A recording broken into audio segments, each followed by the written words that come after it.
Taste the Daily. நிர்வாக திறனற்ற ஸ்டாலின் அரசு போக்குவரத்து கழகங்களை தனியாரிடம் ஒப்படைக்கும் நடவடிக்கைகளை மேற்கொண்டு வருவதாகவும், இந்நிலை தொடர்ந்தால் அதிமுக அண்ணா தொழிற்சங்கம் சார்பில் தமிழ்நாடு ஸ்தம்பிக்கும் அளவில் போராட்டங்கள் நடத்துவோம் என்று அண்ணா தொழிற்சங்க பேரவை செயலாளர் கமலக்கண்ணன் தெரிவித்துள்ளார்.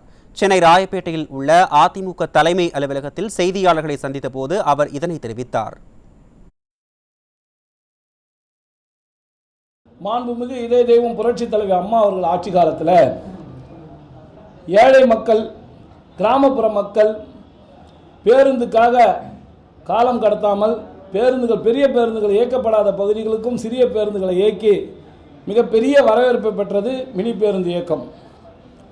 இந்த அரசு அமைந்தவுடன் இன்றைக்கு அந்த பேருந்து இயக்கத்தையே பாதியாக குறைத்து, அதுவும் நேரத்தையும் மாற்றி 4-6 என்று போய்கொண்டிருந்த வழித்தடங்களில் இன்றைக்கு 2-1 என்ற நிலைக்கு மாற்றிவிட்டார்கள்.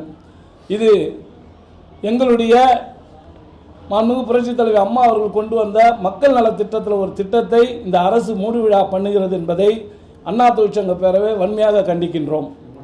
இது அரசு உடனடியாக கைவிட்டு தனியாரிடம் பேருந்துகளை இயக்குவதற்கு அனுமதி அளிப்பதற்கு பதிலாக இன்றைக்கு பெரிய பேருந்தை விட வெறும் 30% தான் இன்னைக்கு சிறிய பேருந்துடைய விலை.